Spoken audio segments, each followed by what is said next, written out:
It is Monday and my tanks need some much needed maintenance. Yeah, they need sorting out.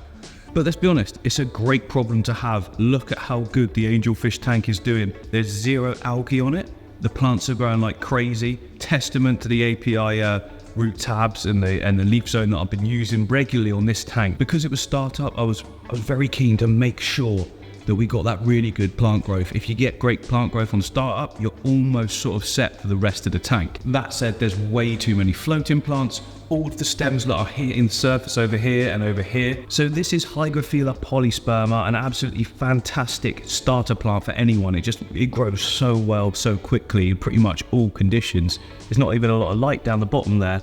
And the leaves are still growing really well. Next to it, we've got Ludwigia palustrous red, also just boosting right up.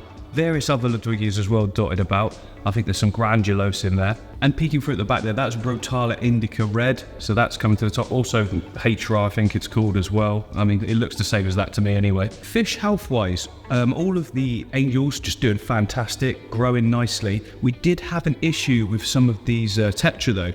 They had like some kind of bacterial infection. And Matt came to the studio recently when we built the other tank, and he brought some medicine that just sorted it all right out.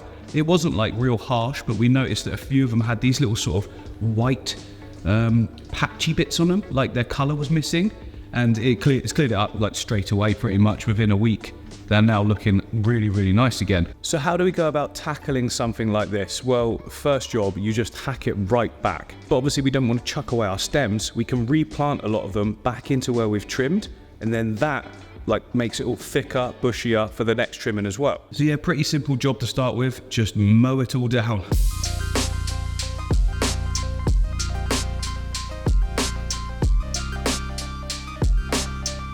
So that is all the trimmable plants like trimmed as much as I'd say I need to do. And look at our horde. That is a lot. So I'm going to go through them all, separate them into their sort of specific plant groups. Bring them down a little bit size, because like for instance this one here, look, that's really long. So I want to bring it right back to about here. Then I can replant it again and it's not already hitting the surface. Takes some time, but it's worth doing.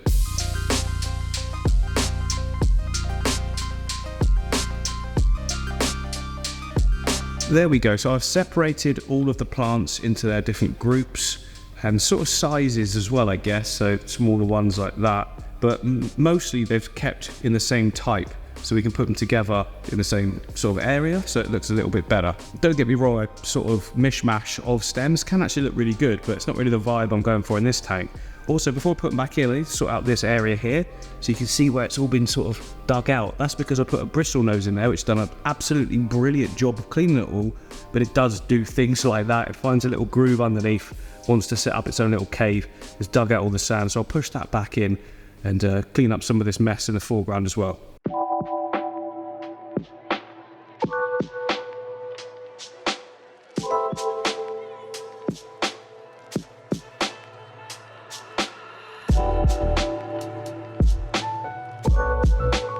There we go, that's a bit better. Now we can get on with some planting.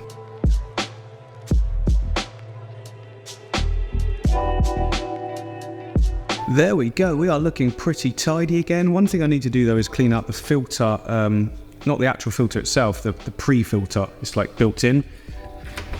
Yeah, so you just take out the section, clean it up, and then put it back in. You don't need to see me do that because it's not interesting and you've all seen it before. And then what that'll do is it increase the flow and just make sure that none of this debris is sort of staying in the foreground, because it's a bit unsightly, isn't it? Now I was going to do a water change, but I actually don't think I need to. It's been like a day since the last clip and it looks proper fresh. There's no need to do a water change unless there's a need to do a water change in my opinion. But what I will do is add back in some of the floating plants. I took everything off of the top and I've got a feeling there's a little bit too much light there. Plus a few floating plants, it's all good for the water quality.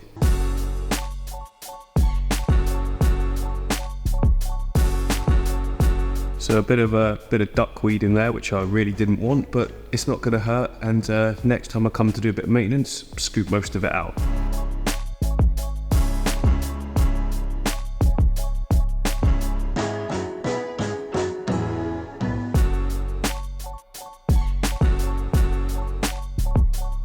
So my better sorority tank here has had a good amount of time to settle now. Everything's growing great, but there are quite a few issues actually. So you see how everything's got this sort of browny tinge to it? That is diatom algae. There you go, there's a really good shot of it on the I say a good shot of it. Is there a good shot of a diatom algae? But yeah, it's still relatively new, so you know, I'm not too worried about that. Now this is a tank that I want to get cleaned up, and I will actually do a water change on. So apparently diatoms can be caused by quite a lot of silicates in the water, and things like cereal stone that you can see at the back there can cause it. Now I'm guessing silicates just stay in the water unless you remove them. So in this instance, I'm going to get everything scrubbed up and a nice big water change. There is also this really weird, like fluffy algae on this wood here. I don't know what that is. I'm going to get a brush on that as well.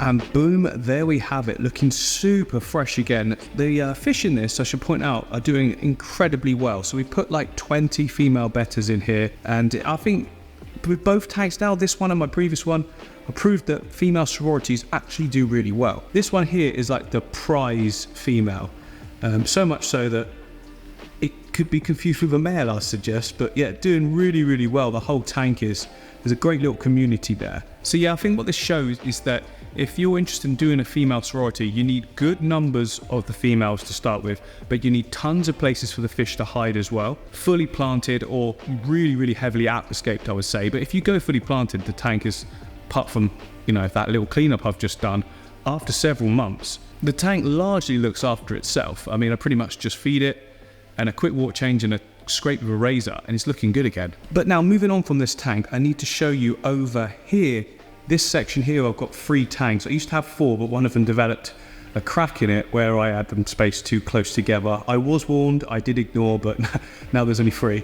Now these have been set up since when I pretty much came into this new studio. They need topping up some water, but the health of the actual tanks is great. There are still quite a few shrimp in some of these tanks, but as I've done setups, I've just dwindled the stocks down, and I think I removed some tanks, males and females, so we've got like just a few of the same sex.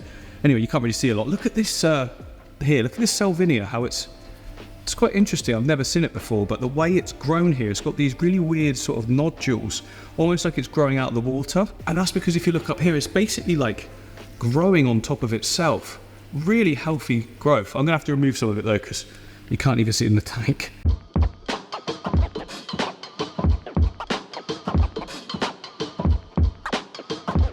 There we go, all filled up, looking miles better. There's still some blue dreams in here. I just saw them all swimming around. I can't see them now, can I? No. And then there's some sun-kiss orange in this one. And then this one did have a load of reds in, but I took them out for another escape. So we've got 3 really well-established, no-filter aquariums, basically ecosystems. I've never done anything to these tanks apart from top them up. So they're like the perfect little homes for some new shrimp. Now you might notice that it slightly sags. That's basically because it's tiny little thin bits of ply, oh no, MDF actually. Yeah, 2 tiny sheets put on top of each other. It's not up to the job. Really, I'd want to replace that with a thicker piece, and that stops any sagging. But this whole section's being changed soon. I'm collecting the shrimp so we can put them in, and then I'm going to be doing something called the Shrimp Shack. It's going to be a really cool section here. There's loads more details are going to be on it in the next video, because that's when we're going to be doing a big announcement. But for now, I need to go and get the shrimps. They're going to get shrimps or shrimp. Is that the plural? I don't know. I need to go and get them to put them in these tanks.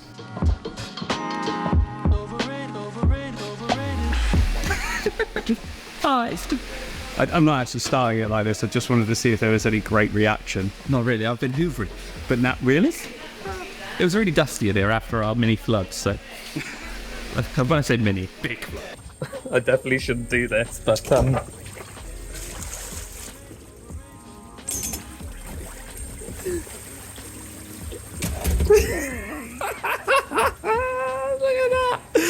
that!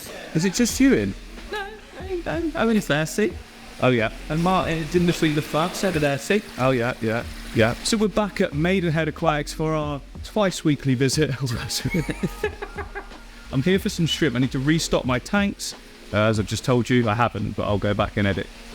edit it in so they know what you're doing. Yeah, exactly. Because I've just turned up first thing. So quite a lot of the shrimps I've had before, I've used them into different setups, and the stocks are quite low. So you need to redo it, restock it. Yeah, which is what you said. Yeah. I've just said the same thing. Look at these bristlenose in the rainbow fish tank. Oh, those reds as well. Wow.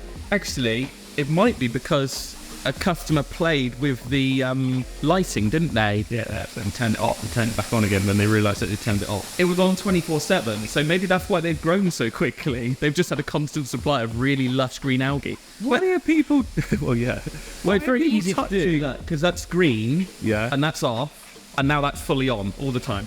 So that will stay on if a customer wants 24/7. to test the button thing, I mean, yeah, it makes sense, yeah. I'll probably do that. Yeah, so yeah, that's it. It might have been one of us, to be honest. It's probably us showing a customer how to do it. You're like, oh, you walk past, you go, oh, green light. Yeah. Yeah, not ideal. Oh, show everyone down here, Matt. Sure. So, Down here, oh, yeah, so we set this up a long time ago now. A year? it's over a year, yeah. Yeah. The 8-foot African tank. But down here, you can see the dual cichlids. Look, oh, and on reflections. There we go. Look at these babies.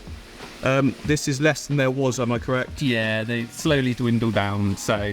But obviously, you know, in the wild, you wouldn't get all of them surviving because otherwise the river would be full of it. And it's the same in here. You might get the odd 1 or 2 survive, but not all 500 because otherwise it would just be dual cichlids.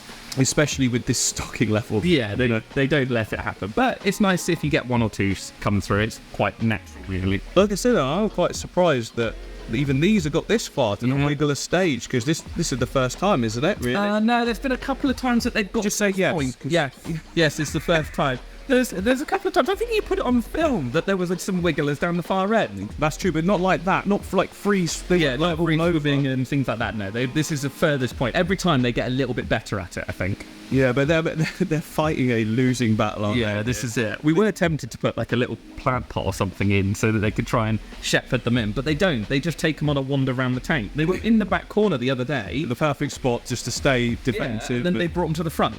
So, brilliant. Yeah. Maybe next. Well, they're still there, you know. Yeah, you never know. The odd 1 or 2 might. I mean, there is a sort of cool cave structure there, you know, like... That's it. There is a dip in the rock, and there's a little sort of gap that they can get into. So, but then you have got the rope fish that can get into those gaps, which is an issue. Would plecos get them as well? Probably not, just because they're free swimming. Like I've never, it would have to like jump to top of it and try. Yeah, I don't think they would. Not happen, is it? No. But why are we here? For shrimp. Shrimp. Not the. I'm guessing you've got shrimp. Yeah, we got shrimp. Shrimp world. Shrimp world. Nowhere near as good as what Shrimp Shack. I'm already struggling to say it. We're going to have Shrimp Shack. Oh, my. All I've got is Shaquille O'Neal in my head now. Just Shack. Yeah. Okay. We got blues, we got yellows, we got rillies, we've got amanos, we Really? oranges. Oh, hang on. Speaking of rillies. Hey, Sadler. You can just get that in the link below. How many varieties would you say we've got in total? 5 or 6, but some of them are very similar. Okay. Like you got super reds, and then you've got Bloody Marys. Which just what? It's just degrees of redness. Something to do with the legs as well, I think. Probably, yeah. Bloody Mary, I think the legs are also red, unless you've been ripped off. Our super red have got red legs. It could be the other way round, or maybe, I don't know. Yeah, I don't know. It's But there is, I like cherry shrimp. I don't like getting into the whole breeding aspect of it where you're like, oh, that one's this colour. grades. Yeah, I just enjoy keeping them. There's crystals as well, but... Yeah, got a few crystals at the bottom, more amanos at the top. Yeah, we got lakes. Okay, please can I have 10 of each? Done. That was easy. Yeah.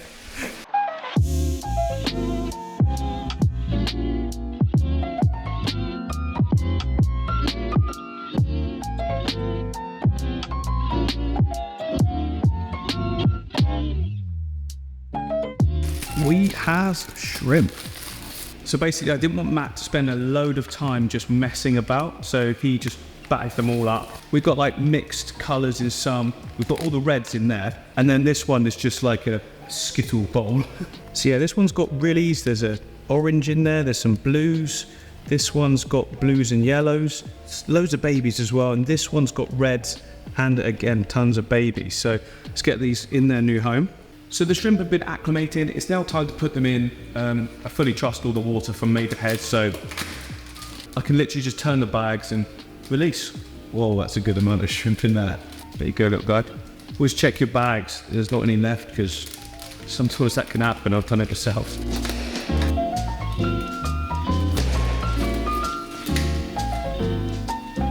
I actually just cut my hand open. I would show you, but YouTube will ban this video. I didn't even think these scissors were sharp. Oh, that's actually quite a bad cut as well. And then I can apply some super glue to the cut. Don't worry, you can use super glue for cuts. It stings slightly to start with while the reaction's happening, then it's perfectly fine, impermeable, and you can carry on with your day. I can be thankful though, because the cut is like not on a crease. Nothing worse than when you get cuts like in a crease and it keeps splitting open again, but yeah, I'll be fine. Maybe I need like some kids' safety scissors or something. But there we go, look. Shrimp all in. Really, really good mix of males and females as well. Lots and lots of blues in the batch in the middle tank, and then all of the really shrimp. So yeah, we've got a great little colony to reboost in all of these, and that's going to be perfect for the next stage of the setup. So it's now been several days and the shrimp have settled in really, really well, no problems at all. Sometimes when you put a lot of shrimp in, you can sometimes get the odd death, but I guess because these tanks are so well established and have been running for quite a long time, nothing, no problems, everyone is perfectly healthy. Now these tanks are clean, and don't mean that in a positive way. Like, shrimp need a certain amount of biofilm, a certain amount of algae to graze on, that kind of thing. This tank's got some nice, I don't know if you can tell, but the side panels of the tank have got like a sort of greeny hue to them. So that one's quite good. For some reason the other two don't. It's just so weird, isn't it? Basically the same setups in all of them, but one of them, actually it does make sense. The middle one is receiving probably the most amount of light because the light doesn't come all the way to the edges of the others, so I guess that makes sense. But my point is we need to feed the tank. And to do that, I just use a tiny little bit of flake. Like, shrimp don't need a ton, so way less than what you would feed fish. Like, literally tiniest of pinches, and that there, look, is it. So look at that look in the middle. Tiny couple of little bits of flake, and that is enough. Otherwise, you're just gonna massively pollute the water, and it's just not necessary. A little bit in this one, and a little bit in this one. Now, as I say, I've got some great plans for a whole racking system of shrimp. That's going to be coming up. I'm looking really forward to getting that going. It won't be flashy and things, but it will have plants, but it'll be very minimal and basic and more about seeing each shrimp so that you can fully observe everything and making sure that they're breeding, that they're shedding their skins and everything like that as well, their shells, you know. Sometimes you get a problem if the mineral content in the water isn't right, that their shells get stuck on and it actually kills them. So yeah, going to be a lot more. So you can't really see a lot in these, can you? They look pretty. I think they look pretty anyway. They're a little bit of a jungly mess, but that is kind of my favorite kind of fish keeping, if I'm honest. But the main thing is they're like super, super healthy tanks and everything's going great. Now this tank over here, it needs finishing. I've had it in its like hardscape form for quite a while now, and I need to finally take the plunge and finish what I'm going to be doing on here, and I'm going to be doing that right away as soon as I put down this camera. So I've done a cool hardscape, and I want to do lots of pockets of bonsai nubius, more like clumps of leaves on trees, and it's going to be just for cories to go in the bottom. So it's like a cory only setup, real simple, quite minimalist, but with a cool vibe. It should give like a, I don't know, an overhanging tree in a river vibe. And then all those cories can just go round and round as much as they want as well. So yeah, that's to look forward to. But that is it for this one, guys. Hopefully you've enjoyed it. If you have, like, subscribe, blah, blah, blah, blah, blah. See you on the next one.